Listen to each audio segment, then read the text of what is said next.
Good morning students, आज हम CEPH 611 का यूनिट 4 स्टार्ट करेंगे। Our first topic is neutron induced fission. अब आप नाम देख के समझ पा रहे होंगे कि जो फिशन प्रोसेस है वो न्यूट्रॉन इंड्यूस करेगा। जिस फिशन प्रोसेस को न्यूट्रॉन इंड्यूस करेगा उसे हम न्यूट्रॉन इंड्यूस्ड फिशन कहेंगे। It is possible to accelerate fission by means of neutron capture.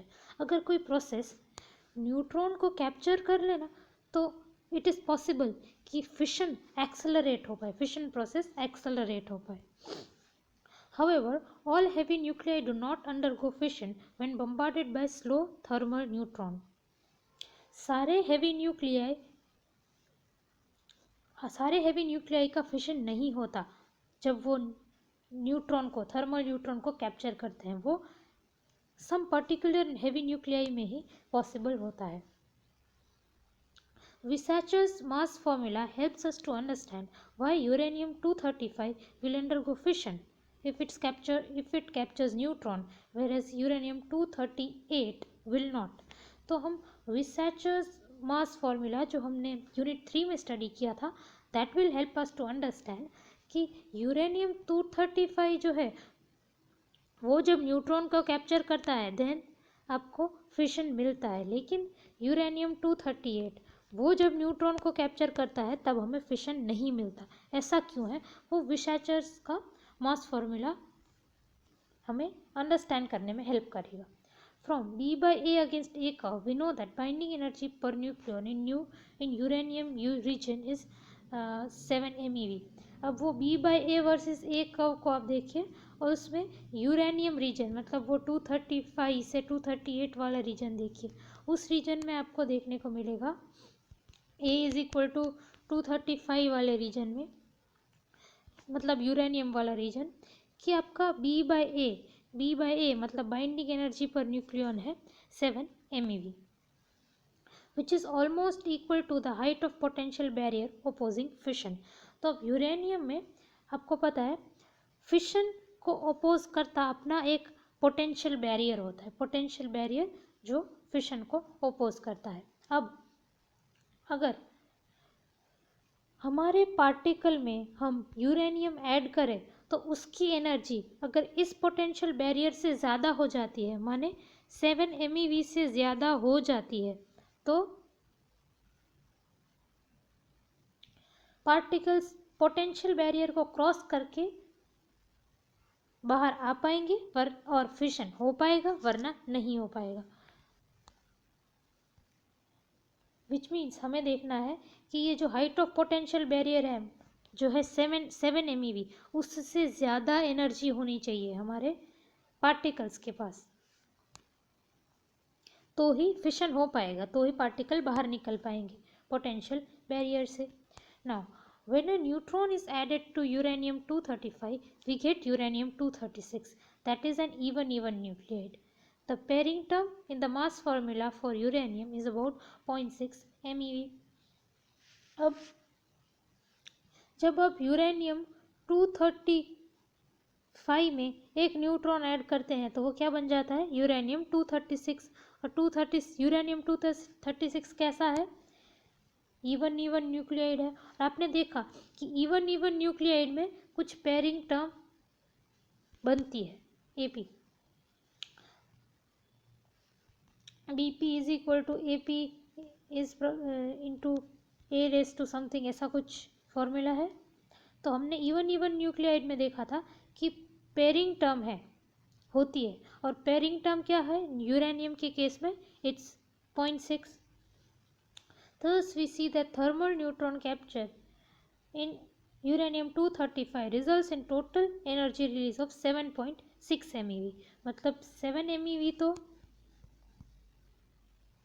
B by A था 7 MeV, और न्यूट्रॉन के कैप्चर होने के बाद जो पेयरिंग टर्म है, न्यूट्रॉन कैप्चर होने के बाद even न्यूक्लियाइड की जो पेयरिंग टर्म है वो 0.6 है। तो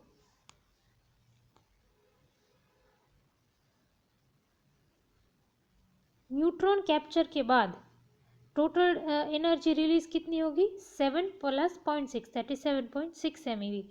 पर अपना पोटेंशियल बैरियर कितना है, पोटेंशियल बैरियर तो 7 MeV है। So uranium 235 can undergo fission by neutron capture. अब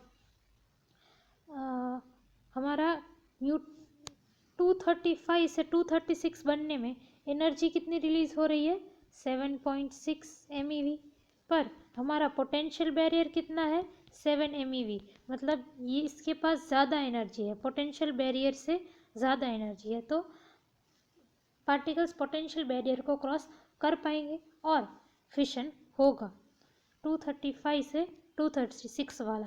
लेकिन यूरेनियम 238 न्यूक्लियस का क्या होगा, देखिए यूरेनियम 238 जब एक न्यूट्रॉन को कैप्चर करे, इसमें अगर आप यूरेनियम 238 में न्यूट्रॉन डालो तो यूरेनियम 239 बन जाएगा।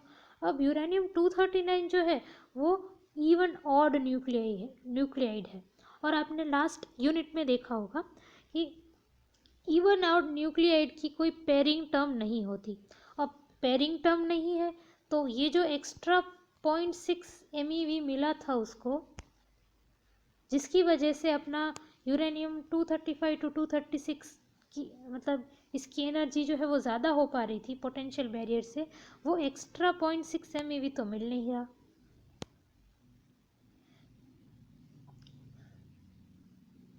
तो उस वजह से 238 से 239 वाले केस में फिशन बैरियर जो है पोटेंशियल बैरियर वो क्रॉस ही नहीं हो पाएगा।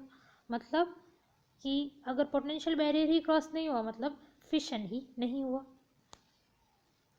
अब ये जो है this was experimentally confirmed by Nier and his fellow workers. Nier और उनके फेलो वर्कर्स ने ये एक्सपेरिमेंट करके दिखाया कि यूरेनियम 235 में फिशन हो रहा है, लेकिन यूरेनियम 238 में फिशन नहीं हो पा रहा। ये नीर और उसके फेलो वर्कर्स ने एक्सपेरिमेंट करके बताया। Using a mass spectrometer, they separated small quantities of uranium isotopes, uranium 238 and uranium 235, and then subjected them to irradiation by thermal neutrons. उन्होंने क्या किया, यूरेनियम 235 और यूरेनियम 238 के कुछ सैंपल्स लिए और उनके ऊपर थर्मल न्यूट्रॉन्स बम्बार्ड किए। They observed that there was fission in uranium 238. उन्होंने देखा there was no fission in uranium 238. उन्होंने देखा कि यूरेनियम 238 वाले सैंपल में कोई फिशन नहीं दिखा, लेकिन यूरेनियम 235 वाले सैंपल में there were a large number of fissions, बहुत सारे फिशंस दिखे। Experiments show that asymmetric fission is far more probable.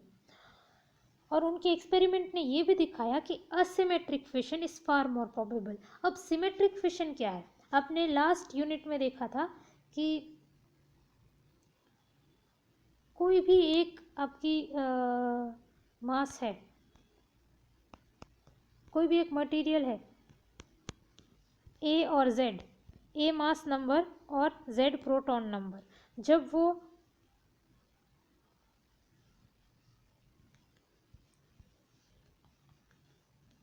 वो दो इक्वल पार्ट्स में डिवाइड होता है, मतलब a/2 और z/2 और दूसरा प्लस a/2 और z/2, माने एक मटेरियल है, एलिमेंट है, एक एलिमेंट है with mass number a proton number z, और वो दो अलग अलग पार्ट में डिवाइड हो रहा है,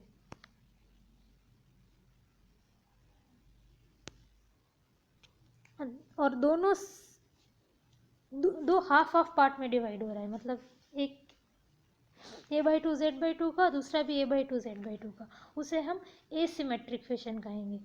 फॉर एग्जांपल अगर हमारे पास 120 मास नंबर का कोई न्यूक्लियाइड है, धरो के ये कंसिडर करो 120x समथिंग, तो इसका सिमेट्रिक फिशन क्या होगा 60y + 60y, इस तरह से, इसे हम सिमेट्रिक फिशन कहेंगे। एसिमेट्रिक फिशन क्या का मतलब कि ये इसके वो आधे आधे मास नंबर में, इक्वल मास नंबर्स में नहीं डिवाइड हो रहा। फॉर एग्जांपल कोई है 120x करके एलिमेंट, वो फिशन के बाद कैसे डिवाइड हो सकता है, फॉर एग्जांपल 90y + 230Z। तो ये दोनों देखो सेम नहीं है, इसके आधे नहीं है, तो ये एसिमेट्रिक फिशन है। और ये जो एसिमेट्रिक फिशन है ना, ये ज़्यादा प्रोबेबल है, it is far more probable than the symmetric fission. Asymmetrical fission, mass yield. Fission is asymmetrical, showing that liquid drop model requires refinements. हमने liquid drop model से symmetrical fission study किया था, लेकिन जब हम experiments कर रहे थे, experiments करके देखे, तब पता चला कि फिशन एसिमेट्रिकल होता है। मतलब लिक्विड ड्रॉप मॉडल में कुछ हमें रिफाइनमेंट्स चाहिए होंगे। Liquid drop model is a good model but not a perfect model, because liquid drop model symmetrical fission को की तरफ पॉइंट कर रहा था, लेकिन हमने एक्सपेरिमेंट्स में देखा कि fission is asymmetrical. The fission results in two massive fission fragments having equal and opposite momenta. This has been seen in a cloud chamber photograph which shows two tracks in almost opposite directions. किसी भी material का अगर आप fission करो, uranium का ही ले लो, तो दो फिशन होने के बाद दो बड़े बड़े फिशन फ्रैगमेंट्स मिलेंगे। फॉर एग्जांपल आपने यूरेनियम 235 का फिशन किया एक न्यूट्रॉन बम्बार्ड करके, तो क्या बनेंगे? दो ऐसे बेरियम के और क्रिप्टॉन के दो फिशन फ्रैगमेंट्स बनेंगे, और दोनों ऑलमोस्ट ऑपोजिट डायरेक्शन में ट्रैवल करेंगे, और ये ट्रैवल करते हुए आपको क्लाउड चैम्बर में दिखेंगे। आपने क्लाउड चैम्बर स्टडी किया है सेमेस्टर 4 में। These fission fragments are neutron rich, that is they have too many neutrons to be stable. This is shown in figure 6.3. तो इस फिगर में दिखाया है that ये जो दो फिशन फ्रैगमेंट्स हैं they are neutron rich, ज़रूरत से ज़्यादा न्यूट्रॉन्स है, they are neutron rich। तो अब न्यूट्रॉन रिच न्यूक्लियस क्या करेगा? कुछ न्यूट्रॉन्स को इजेक्ट कर देगा, एमिट कर देगा, और स्टेबल फॉर्म में आ जाएगा। हमने क्या देखा अभी कि ये जो फिशन फ्रैगमेंट्स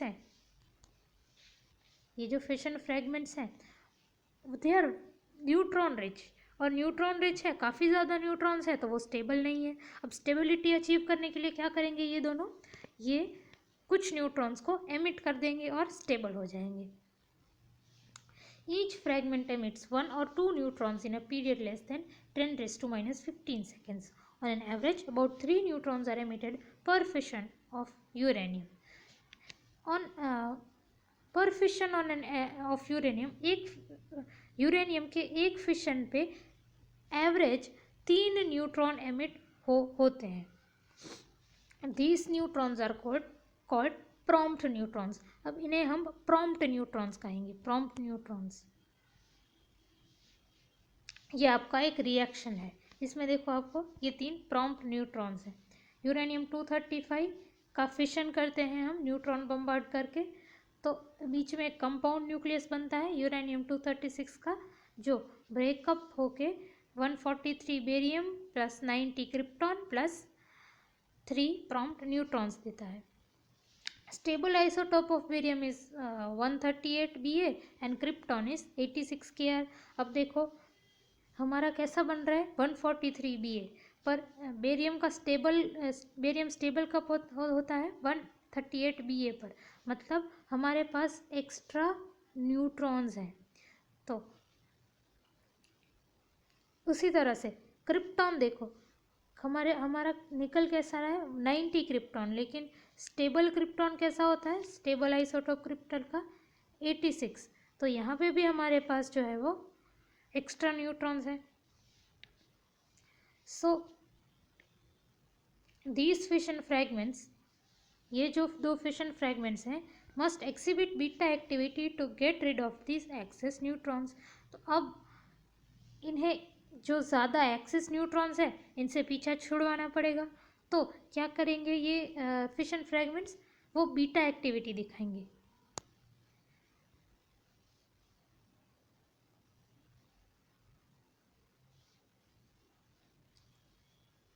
और ये इनकी बीटा डीके की साइकिल है, जिससे वो अपने एक्सेस न्यूट्रॉन से पीछा छुड़वा सकते हैं। दोनों बेरियम और क्रिप्टन दोनों की साइकिल आपको दी है। Equation 1 gives only one way in which uranium-239 undergoes fission. It is found that 30 modes of fission, each with different pair of fission fragments formed, are there. अब ये इक्वेशन 1 जो है ना, वो सिर्फ एक ही तरीका है, बेरियम और क्रिप्टन सिर्फ एक ही तरीका है फिशन होने का। देयर आर 30 मोड्स, मतलब uranium-235 और ज़्यादा 30 मोड्स से फिशन प्रोसेस कर सकता है, विच मीन्स कि ये जो फिशन फ्रेगमेंट्स हैं ये हर केस में 30 केसेस है, हर केस में फिशन फ्रेगमेंट्स अलग अलग होंगी। Equation 2 and 3 are examples of fission chain.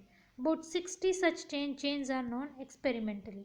ये equation 2 और 3 जो है ना, जिससे इनको equation 2 और 3 को हम fission chain कहेंगे। And about 60 such chains are known experimentally. There are 6 ऐसे 60 और चेन्स भी हैं। Fission yield YA is defined as number of nuclei of mass A formed in fission divided by total number of fissions into 100%. अब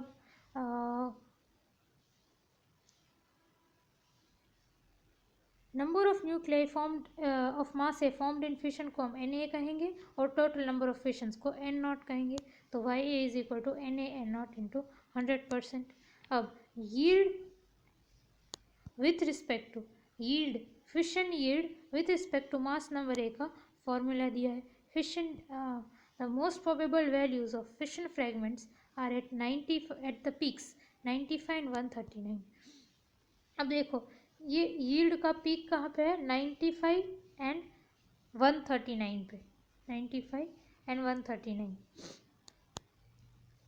corresponding to Z is equal to 42 and 47 obviously। A 95 तब Z 42 and A 139 तब Z 57, which means yield सबसे ज़्यादा probable कब है, 95 और 139 में। Yield सबसे ज़्यादा इन मास नंबर्स पे होगा यूरेनियम 235 के लिए। Yield is minimum for A is equal to 117। यहाँ पे 117 में देखो यील्ड मिनिमम है, मतलब सबसे कम आपको न्यूक्लियाई मिलेंगे, सबसे कम मिलेंगे। Which corresponds to symmetrical fission. Symmetrical fission मैंने क्या बताया था, क्या था, A/2 और Z/2। A/2 मतलब 235/2 मतलब 117, मतलब 117 पे अगर यील्ड मिनिमम है मतलब कि सिमेट्रिकल फिशन का यील्ड मिनिमम है, विच मीन्स कि एक्सपेरिमेंटली जब आप देखने जाओ तो सिमेट्रिकल फिशन की प्रोबेबिलिटी तो सबसे ज़्यादा कम होती है। Which shows that liquid drop model requires refinements. Obviously, liquid drop model symmetrical fission की तरफ पॉइंट कर रहा था, लेकिन हम एक्चुअली जब एक्सपेरिमेंट्स करते हैं तब देखते हैं कि सिमेट्रिकल फिशन तो की प्रोबेबिलिटी तो एकदम सबसे मिनिमम है, विच मीन्स कि लिक्विड ड्रॉप मॉडल परफेक्ट नहीं है, उसमें हमें कुछ रिफाइनमेंट्स करने पड़ेंगे। LQ1, SQ1 और SQ2 को आप होमवर्क में लीजिए। 6.4 Emission of delayed neutron by fission fragments. In the last section, fission fragments beta decay since they are neutron rich. Neutron emission would occur if in the process of beta decay, the product nucleus were left in an excited state.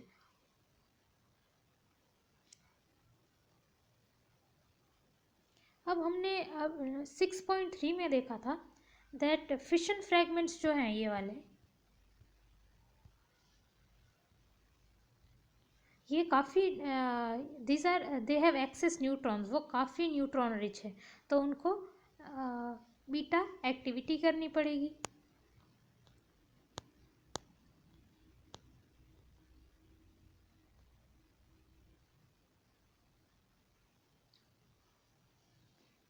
इस case में neutron emission would occur if in the process of beta decay the product nucleus were left in excited state. अगर ऐसा कुछ हुआ that, अब देखो krypton का जो अपना ग्राउंड स्टेट है वो ये है और एक्साइटेड स्टेट ये है, ठीक है। तो अब अगर हमारा पार्टिकल वो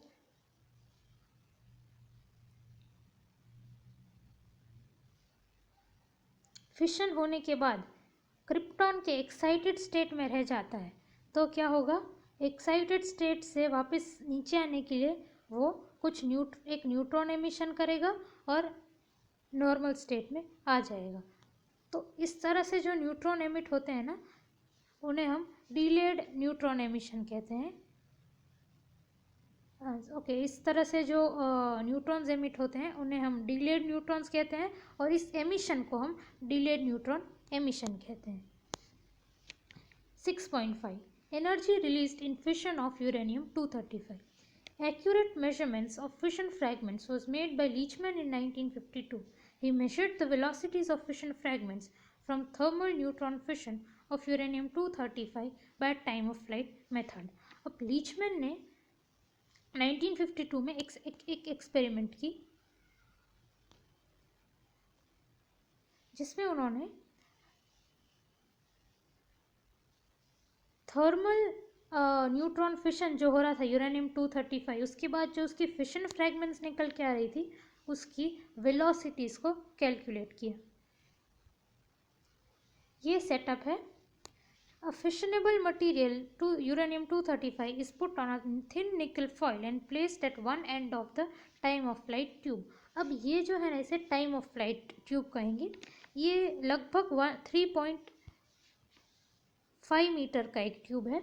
यहाँ पे एक निकल फॉइल प्लेस की है जिसके ऊपर हमने यूरेनियम-235 मटेरियल को प्लेस किया रखा है और ट्यूब के एक एंड पे हमने इस फॉइल को प्लेस कर दिया है। Scintillation detector is placed at each end. Pulses are amplified and then fed to oscilloscope. तो इस ट्यूब के दोनों एंड्स पे एक सिंटिलेशन डिटेक्टर रखा है। डिटेक्टर क्या करता है, पार्टिकल्स को डिटेक्ट करता है और अब पार्टिकल्स डिटेक्ट करेगा और कुछ तो पल्स देगा। उन पल्सेस को एम्पलीफाई करके हम ऑसिलोस्कोप से कनेक्ट करेंगे ताकि ऑसिलोस्कोप में हमें क्या दिखता है, वेव फॉर्म्स दिखते हैं, पल्सेस दिखते हैं। Slow neutrons form from a nuclear reactor induce fission. When fission occurs, one fission fragments travel about 1 centimeter and produces a pulse. Another fission travels about 3.5 meter and produces a pulse. अब यूरेनियम-235 है, ठीक है, उसके ऊपर अगर बाहर से thermal neutron induce bombard होगा तो क्या होगा, यूरेनियम-235 पे एक थर्मल न्यूट्रॉन बम्बार्ड करो तो क्या होगा, दो फिशन फ्रैगमेंट्स बनेंगी, एक बेरियम की और एक क्रिप्टॉन की, ठीक है। अब दो फिशन फ्रैगमेंट्स बनेंगी, उनमें से एक इस तरफ जाएगी 1 सेंटीमीटर ट्रैवल करके और एक इस तरफ जाएगी 3.5 metre -1 centimetre, that is nearly equal to 3.5 metre.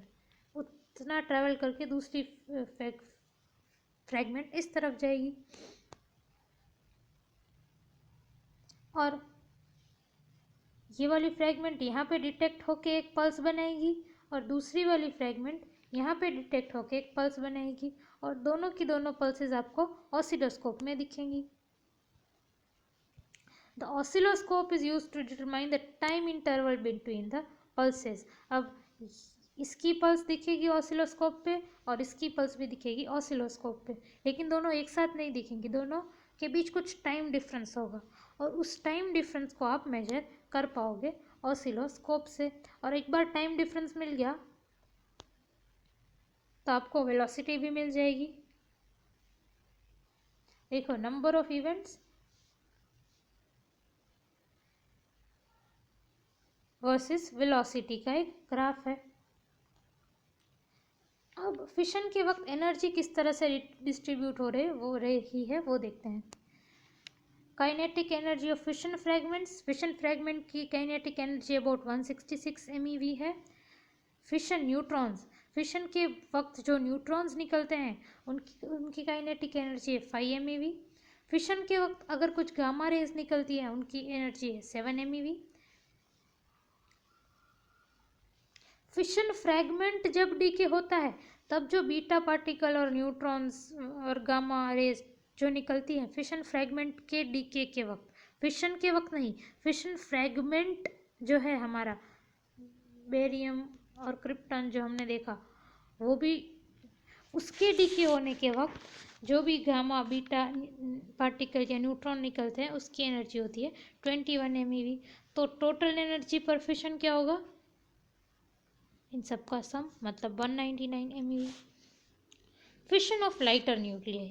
In 1951, Batzel and Seaborg bombarded 63 Cu by high energy protons.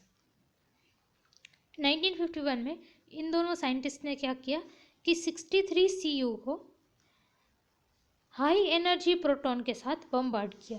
तो कैसा रिएक्शन मिला, कुछ इस तरह से 63 Cu plus proton is 38 Cl plus 25 Al plus N। Proton threshold energy, इस case में proton की थ्रेशोल्ड एनर्जी कितनी हुई, मिली 60 MeV।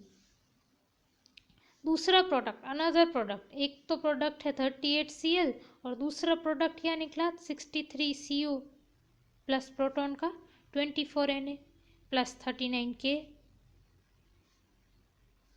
एक निकला 38 Cl और 25 Al, दूसरा निकला 24 Na और 39 K। इस केस में 24 Na और 39 K के केस में प्रोटॉन थ्रेशोल्ड एनर्जी कितनी है 50 MeV। एग्जाम्पल 6.1 होमवर्क में लीजिए। 6.7 fission chain reaction. Energy released per fission of uranium-235 by thermal neutrons is 200 MeV per 235 AMU, that is 200 MeV by 235 per AMU, which is about 16 into 10 raised to 19 kilocalorie per kg। तो हम ऐसा पाया गया कि uranium 235 के 1 kg को अगर आप का फिशन करें तो आपको 16 into 10 rest to 19 kilo calories energy मिलती है। Burning off coal produces 7200 kilo calories per KG. हम देखते हैं कि 1 kg कोल को बर्न करें तो कितनी एनर्जी मिलेगी 7200 किलो कैलोरी। न्यूट्रॉन के फिशन से 16 इंटू 10⁻19 किलो कैलोरीज मिल रही है, मतलब न्यूट्रॉन फिशन से हमें काफ़ी ज़्यादा एनर्जी मिलती है as compare to burning coal. Notice that we are able to produce enormous amount of energy released by nuclear fission. Obviously nuclear fission से हम काफ़ी ज़्यादा amount of energy release कर पा रहे हैं। When a neutron is captured by uranium-235 nucleus, there is a good chance of it inducing fission of that nucleus. In the process, about 2.5 neutrons, each having energy 2.5, are released. तो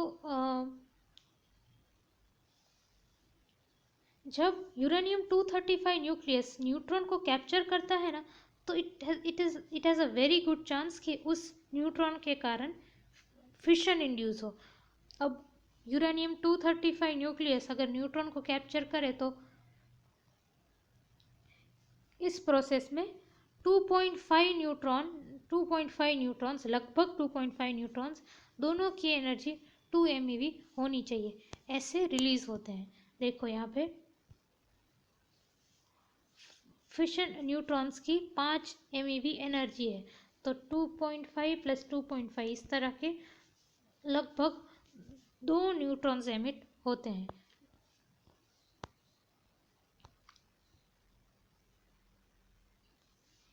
even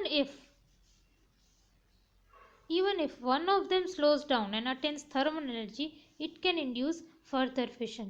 तो अब fission process को induce करने के लिए, fission करवाने के लिए हमें थर्मल न्यूट्रॉन्स चाहिए. फास्ट न्यूट्रॉन्स फिशन को इंड्यूस नहीं कर पाएंगे. थर्मल न्यूट्रॉन्स मतलब क्या? जो न्यूट्रॉन्स स्लो डाउन हो गए हो, स्लो डाउन. तो ये जो 2.5 न्यूट्रॉन्स हैं, दे आर फास्ट, ऑलराइट. और वो थर्मल एनर्जीज से तो काफ़ी ज़्यादा एनर्जी होगी, दे आर सो फास्ट, तो उनके कारण फिशन नहीं हो पाएगा. तो अगर इन 2.5 में से अगर कोई एक अगर स्लो डाउन हो जाए थर्मल एनर्जी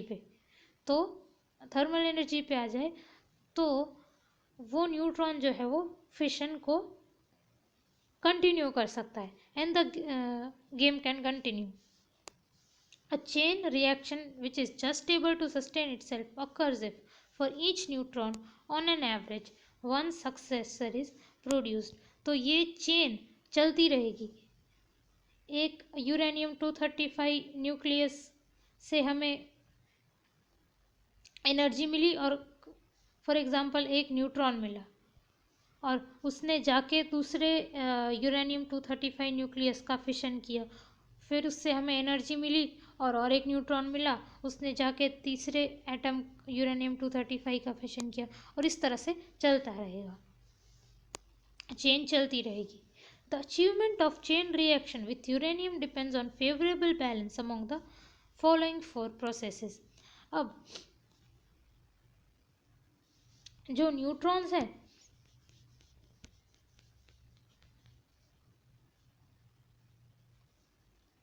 वो यूरेनियम मटेरियल में आके उनके साथ क्या क्या हो सकता है वो देखते हैं. Number 1, fission of uranium nuclei with emission of more neutrons than one captured. तो उस न्यूट्रॉन के कारण यूरेनियम एटम का फिशन हो सकता है, ठीक है. दूसरा क्या हो सकता है? Non fission capture of neutron by uranium nuclei. अब ऐसा भी हो सकता है कि यूरेनियम न्यूक्लियाई ने अपने न्यूट्रॉन को कैप्चर तो कर लिया लेकिन फिशन नहीं हो पाया, तो नॉन फिशन कैप्चर. तीसरा क्या हो सकता है? Non fission capture of neutrons by materials other than uranium nuclei. Example moderator nuclei, structure material, etcetera. अब एक न्यूक्लियर रिएक्टर में सिर्फ और सिर्फ यूरेनियम न्यूक्लियाई नहीं होते. मॉडरेटर न्यूक्लियाई, स्ट्रक्चरल मटेरियल, काफ़ी सारे अलग मॉडरेटर्स, स्ट्रक्चरल मटेरियल, काफ़ी सारे अदर मटेरियल्स भी होते हैं. तो ऐसा भी हो सकता है दैट अपना जो न्यूट्रॉन है वो यूरेनियम न्यूक्लियाई के द्वारा कैप्चर ही ना हो, मॉडरेटर से शायद कैप्चर हो जाए. तो इस केस में भी फिशन तो नहीं होगा, तो नॉन फिशन कैप्चर. और तीसरा क्या है? Escape of neutrons without being captured at all. तो न्यूट्रॉन्स जो है वो कैप्चर हुए बिना ही निकल सकते हैं, विच मीन्स कि ये जो प्रोसेस 2, 3 और 4 है उनके कारण अपने न्यूट्रॉन का लॉस हो रहा है, कोई फिशन नहीं हो पा रहा. जो भी न्यूट्रॉन्स या तो यूरेनियम न्यूक्लियाई उनका नॉन फिशन कैप्चर करे, या मॉडरेटर उनका नॉन फिशन कैप्चर करे, या फिर वो बिल्कुल ही निकल जाए कैप्चर हुए बिना. इन तीनों केसेस में अपने जो न्यूट्रॉन्स हैं वो फिशन के काम तो नहीं आए. फिशन के काम कौन से न्यूट्रॉन्स आए? वही जो प्रोसेस जिससे प्रोसेस 1 हुआ. To sustain a chain reaction would have been an easy matter if all 2.5 prom neutrons released one fission neutron, which could have been used to produce further fissions. But this is not so, as neutrons are lost for other purposes of chain reactions in many ways. तो अब इस chain reaction को achieve करना काफ़ी easy होता अगर मैंने जैसे कहा कि 2.5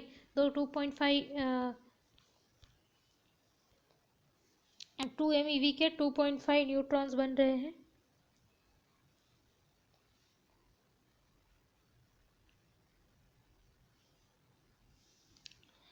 अगर इनमें से एक भी फर्दर फिशन के लिए काम आता ना, तो हमारे लिए ये प्रॉब्लम ही ना होती चेन रिएक्शन को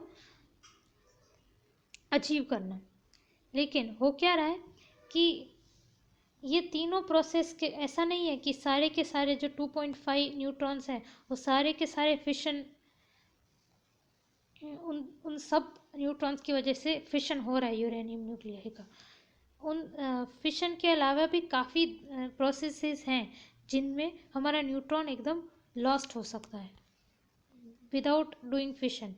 If the loss of neutrons by process 2, 3 and 4 is less than the surplus produced by 1, then the chain reaction is possible. Otherwise, it cannot be sustained. तो मैंने कहा कि ये जो तीन है 2, 3 और 4 प्रोसेसेस, ये तीनों प्रोसेसेस के कारण न्यूट्रॉन हमारा लॉस हो रहा है। या तो यूरेनियम न्यूक्लियाई उसका नॉन फिशन कैप्चर कर रही है, या तो मॉडरेटर न्यूक्लियस उसका नॉन फिशन कैप्चर कर रही है, या तो वो कैप्चर ही नहीं हो रहा है। तो न्यूट्रॉन और हमें लॉस हो रहा है न्यूट्रॉन का। लेकिन न्यूट्रॉन गेन किसकी वजह से हो रहा है? इसकी वजह से, जब यूरेनियम न्यूक्लियाई का फिशन हो पा रहा है। तो अगर इस प्रोसेस 1 से जो गेन हो रहे हैं वो इन तीनों प्रोसेस के लॉस से ज़्यादा हो तो ही हमारा चेन रिएक्शन चल सकता है, वरना नहीं चल पाएगा। तो ही चेन रिएक्शन चल सकता है, पॉसिबल हो सकता है, वरना नहीं हो सकता। 6.8 neutron cycle in a thermal nuclear reactor. An assembly of nuclear fuel and moderator which is able to sustain a chain reaction is called a nuclear reactor. अब nuclear reactor क्या होता है? न्यूक्लियर फ्यूल, मॉडरेटर की एक assembly जिससे हम chain reaction को sustain कर पाए, उसे हम न्यूक्लियर रिएक्टर कहेंगे। An arrangement to control the chain reaction so that it does not become divergent is an integral part of nuclear reactor. अब हमें इस चेन रिएक्शन को कंट्रोल भी करना है,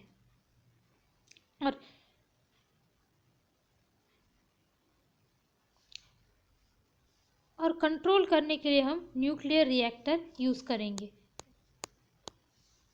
In figure 6.9 is a schematic account of what happens to neutrons in case of a fission chain in a homogeneous nuclear reactor. तो एक fission figure 6.9 में दिखाया है दैट न्यूट्रॉन्स का के साथ क्या होता है फिशन रिएक्टर, फिशन करते वक्त न्यूक्लियर रिएक्टर में।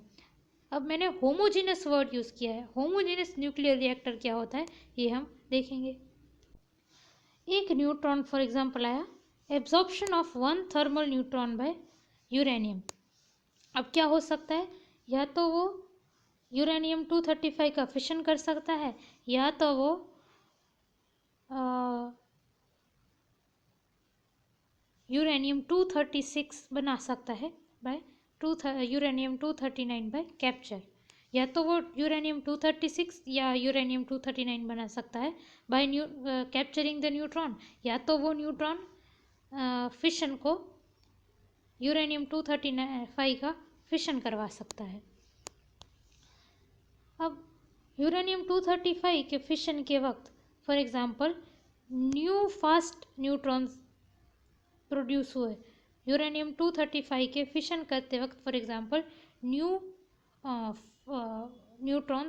फास्ट न्यूट्रॉन्स प्रोड्यूस हुए। अब न्यू फास्ट न्यूट्रॉन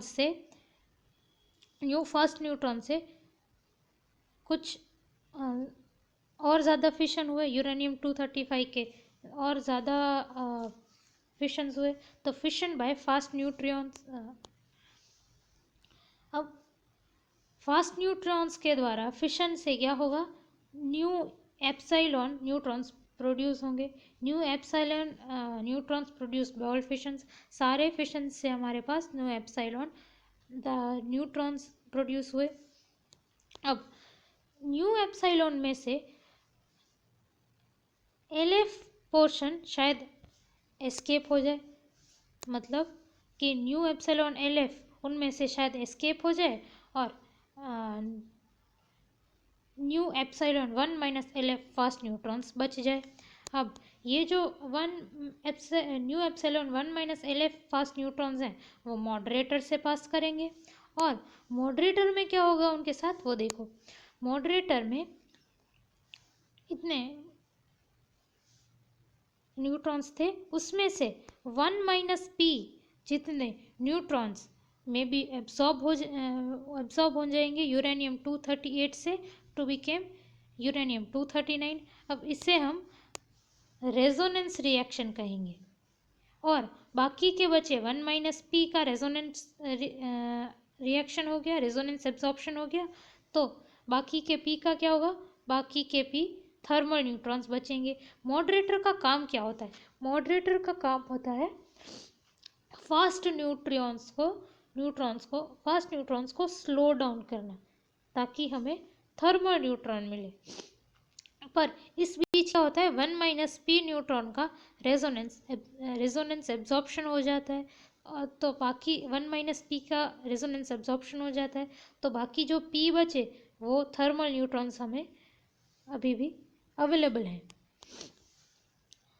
तो कितने न्यूट्रॉन्स हुए? Epsilon mu 1 minus L F P.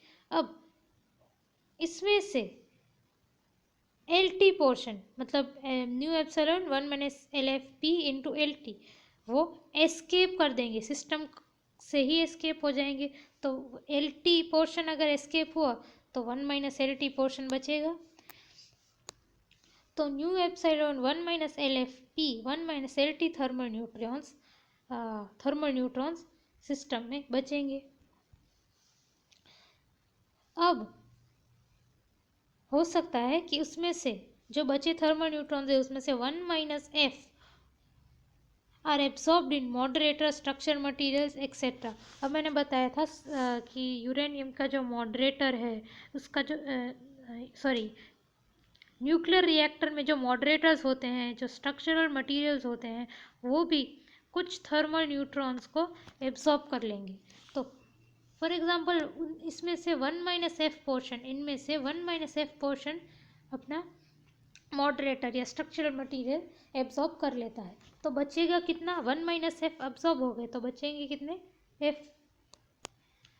So new epsilon 1 minus L F P into 1 minus L T F thermal neutrons available for carrying on chain reaction.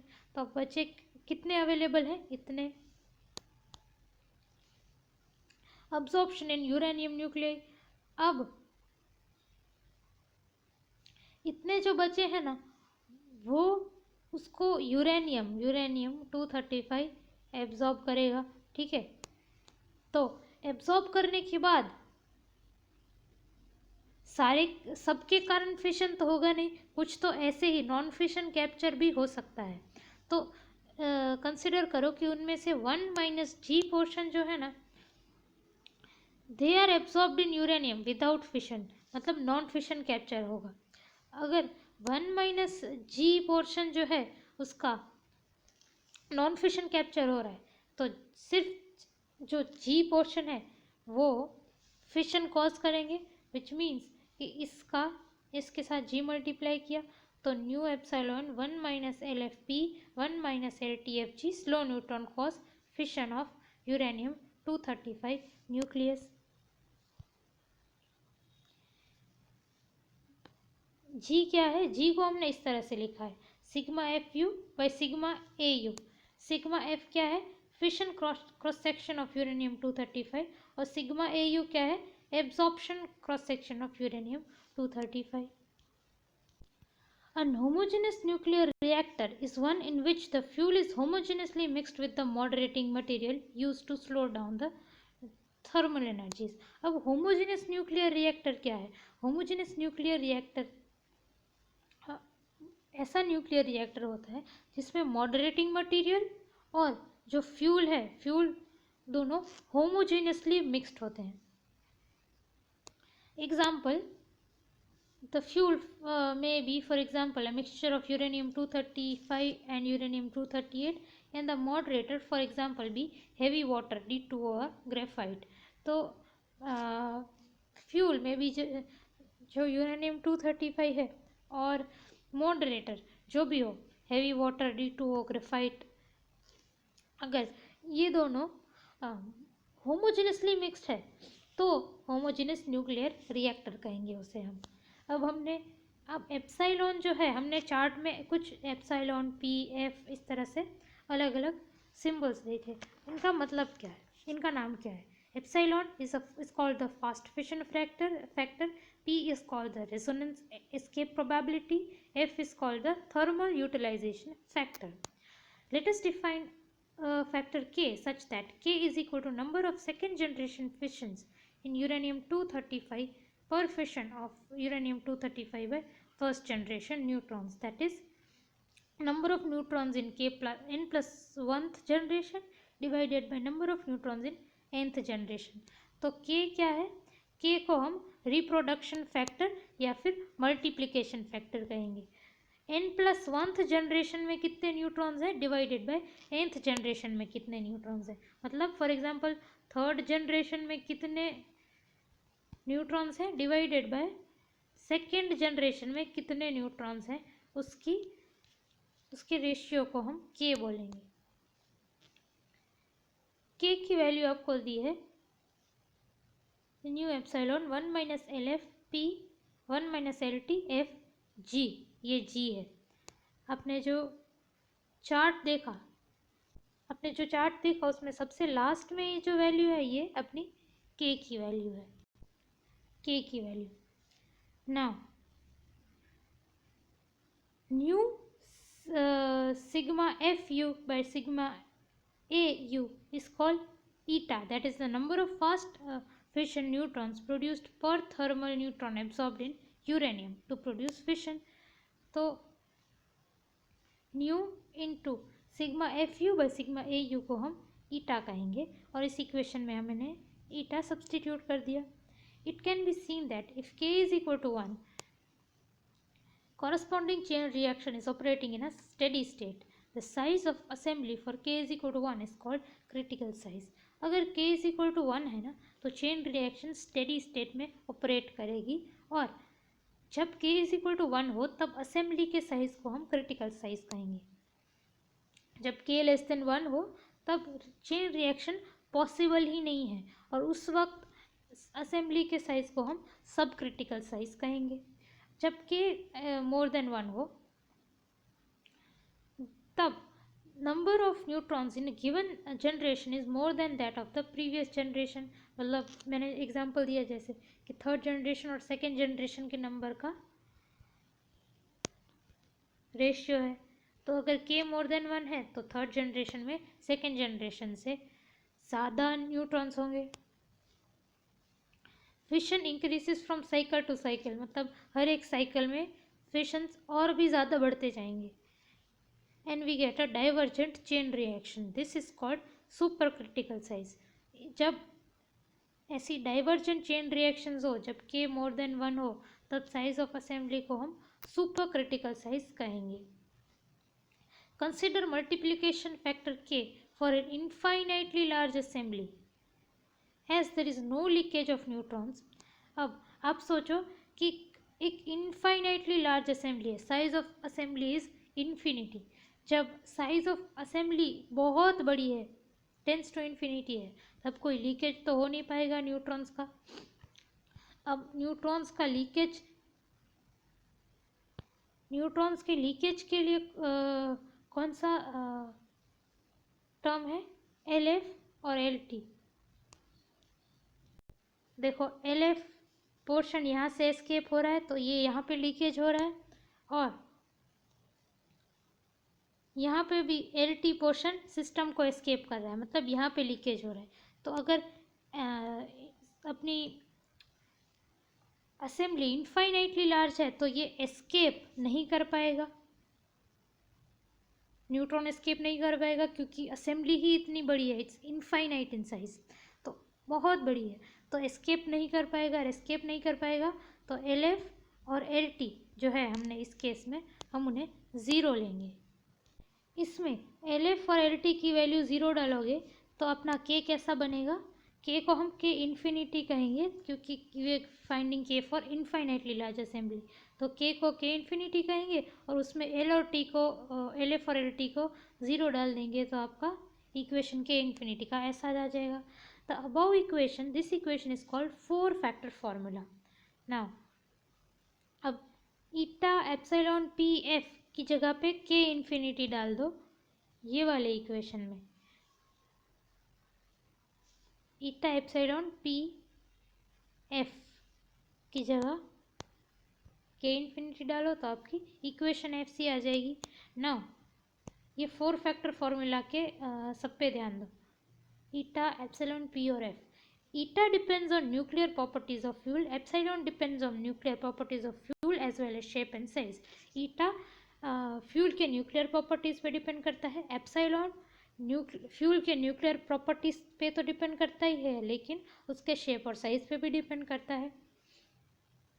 P or F depend on nuclear properties of fuel, moderator, and on the way these materials are arranged. P or F fuel के nuclear properties पे भी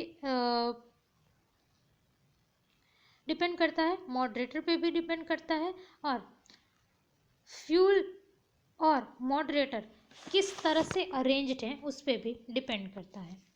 LQ2, LQ3 और SQ3 homework में लीजिए. 6.9 Nuclear reactors. The power level at which a reactor operates is proportional to the rate of fissions, which in turn depends on number of neutrons in the reactors. अब कोई भी हम अभी nuclear reactor की बात कर रहे हैं तो कोई भी न्यूक्लियर रिएक्टर का पावर लेवल किस पे डिपेंड करेगा. It is proportional to the rate of fissions. तो रिएक्टर के अंदर जिस रेट से फिशन हो रहे हैं उससे प्रोपोर्शनल होगा न्यूक्लियर रिएक्टर का पावर लेवल. अब रेट ऑफ फिशन किस पे डिपेंड करेंगे, नंबर ऑफ न्यूट्रॉन्स पे. ऑब्वियसली जितने ज़्यादा न्यूट्रॉन्स रिएक्टर में उतना ज़्यादा फिशन हो सकता है, तो रेट ऑफ फिशन तो नंबर ऑफ न्यूट्रॉन्स पे डिपेंड करेंगे, विच मीन्स कि पावर लेवल जो है वो किस पे डिपेंड करेगा, नंबर ऑफ न्यूट्रॉन्स पे डिपेंड करेगा. Therefore, by controlling the number of neutrons, we can control the power level of reactor. तो अगर पावर लेवल रिएक्टर का नंबर ऑफ न्यूट्रॉन्स पे डिपेंड करता है तो अगर हम नंबर ऑफ न्यूट्रॉन्स को कंट्रोल कर पाए तो पावर लेवल को भी कंट्रोल कर पाएंगे. We can control the power level of the reactor also. For this purpose, it is common to use cadmium rods or steel rods containing boron. Both cadmium and boron have high absorption cross-section for thermal neutrons. This essentially changes the value of K so that the change makes it possible for operator a reactor at constant power level. As the reactor operates, fuel is used up.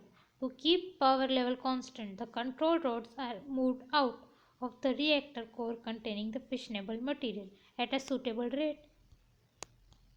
To reduce the power level, the control rods are lowered into the reactor core. By completely lowering the control rods, it is possible to shut down the reactor. तो अब number of neutrons को control करने के लिए हम cadmium या फिर steel rods use करते हैं कंटेनिंग बोरॉन. दोनों कैडमियम और बोरॉन की हाई अब्जॉर्प्शन क्रॉस सेक्शन होते हैं थर्मल न्यूट्रॉन्स के लिए. मतलब कि थर्मल न्यूट्रॉन्स दोनों कैडमियम और बोरॉन दोनों थर्मल न्यूट्रॉन्स को अब्जॉर्ब अच्छे से कर पाएगा क्योंकि हाई एब्जॉर्प्शन कोएफिशिएंट है. अब अब्जॉर्प्शन कोएफिशिएंट बढ़ गया विच मीन्स के की वैल्यू भी चेंज होगी.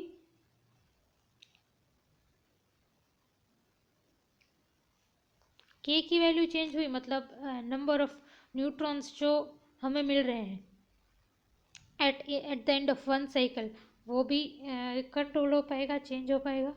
और अगर नंबर ऑफ न्यूट्रॉन्स चेंज हो रहे हैं, कंट्रोल हो पा रहा है तो पावर लेवल भी कंट्रोल हो पाएगा. ना जैसे जैसे अपना रिएक्टर ऑपरेट करेगा, अपना फ्यूल जो है यूरेनियम 235 वाला वो यूज़अप होता जाएगा। तो फ्यूल यूज़अप होता जाएगा तो पावर लेवल की वैल्यू चेंज होगी। To keep power level constant the control rods are moved out of the reactor. Power level को कांस्टेंट करने के लिए कंट्रोल रॉड्स को हम जो रिएक्टर के अंदर हैं उससे ऐसे, अगर रिएक्टर्स के अंदर हैं तो इसे हम ऐसे ऊपर लेते जाएंगे, ऊपर खींचते जाएंगे अंदर से। At a moved out of the reactor को, रिएक्टर कोर के अंदर से ऐसे ऊपर खींचते जाएंगे at a suitable rate. To reduce power level घटाने के लिए the control rods are lowered into the reactor core. Power level घटाने के लिए कोर के अंदर, रिएक्टर कोर के ज़्यादा अंदर की तरफ इसे मूव कर देंगे। By completely lowering the control rods, it's possible to shut down the reactor. Control rod को completely रिएक्टर कोर के अंदर डाल दो तो आपका रिएक्टर शट डाउन भी हो सकता है। होमोजेनस रिएक्टर और heterogeneous reactor. What are homogeneous reactors? In a homogeneous reactor, the fuel and moderators are homogeneously या फिर uniformly mixed. होमोजेनस रिएक्टर में आपने देखा कि फ्यूल और मॉडरेटर दोनों को होमोजेनसली या फिर यूनिफॉर्मली मिक्स किया हुआ होता है। With natural uranium as fuel, a homogeneous reactor can go critical only when heavy water D2O is used. अब यूरेनियम 239 सॉरी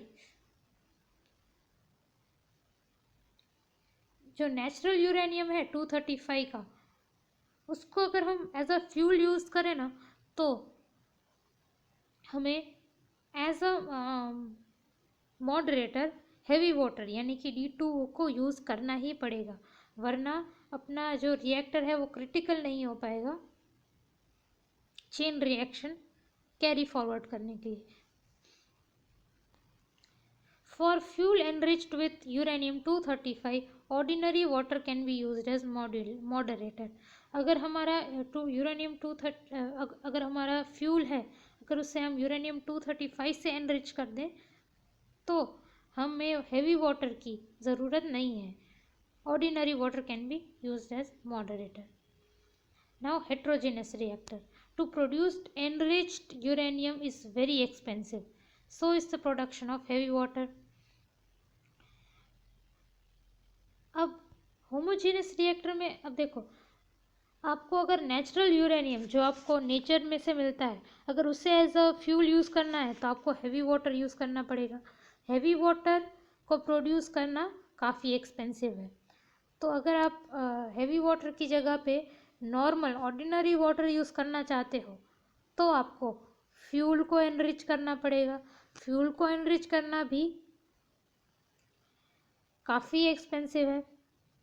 तो हम क्या करते हैं कि होमोजेनस रिएक्टर को यूज़ ही नहीं करते, क्योंकि दोनों केस में हमें काफ़ी एक्सपेंसिव हो रहा है। हम हेट्रोजेनस रिएक्टर यूज़ करते हैं। अब हेट्रोजेनस रिएक्टर क्या होता है देखिए। In the absence of enriched uranium, the main problem for sustained reaction is small value of resonance escape probability. अब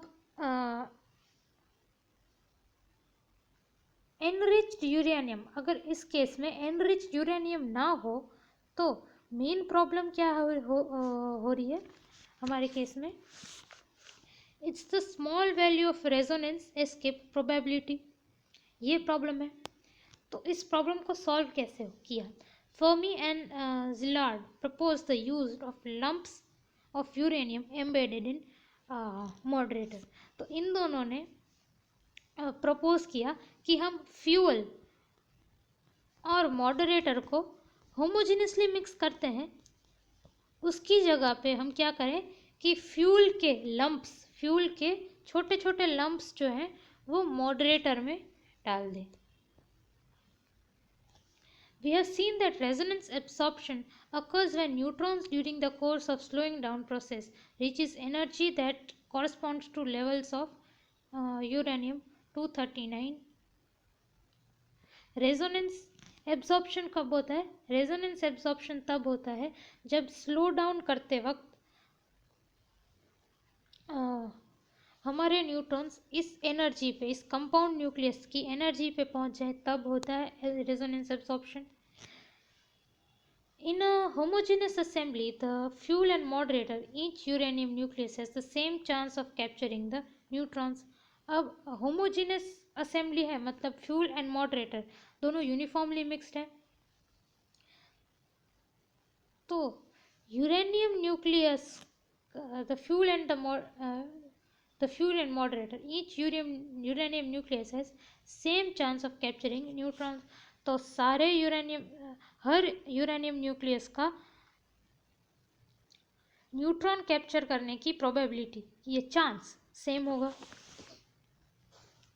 इन lumps each uranium nucleus does not have same chance of capturing neutron. अब lumps में क्या होता है कि हर एक nucleus की same chance नहीं हो पाती. फॉर एग्जांपल ऐसा एक लंप है, तो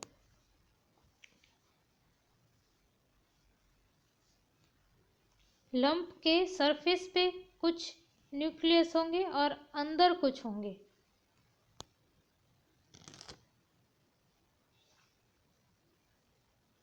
in lumps each nucleus does not have same chance of capturing the neutrons.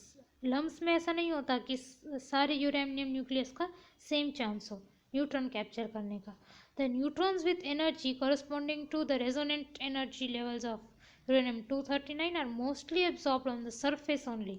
Since once inside the lump of uranium, their energies do not change much and consequently they escape resonant absorption. मतलब जो surface पे है ना, उनकी ज़्यादा probability है, ज़्यादा chance है कि वो यूरेनियम 239 में रेजोनेंट एब्जॉर्ब हो जाए और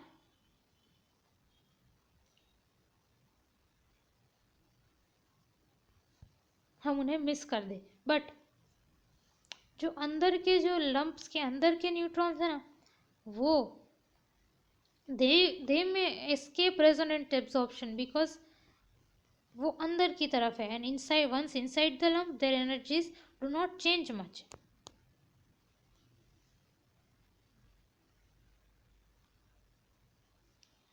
This effect is the probability of neutron absorption inside the uranium lump is much less than that at the surface. तो अभी जैसे मैंने कहा कि यूरेनियम न्यूक्लियस अगर लंप के अंदर है तो रेजोनेंट एब्जॉर्प्शन होने की प्रोबेबिलिटी काफ़ी कम हो जाएगी. This effect is often described as self-shielding of uranium nucleus against resonance absorption. इस इफेक्ट को हम सेल्फ शील्डिंग भी कहेंगे अगेंस्ट रेजोनेंस एब्जॉर्प्शन. एग्जाम्पल 6.2 को आप होमवर्क में लीजिए, SQ7 और SQ4 को भी.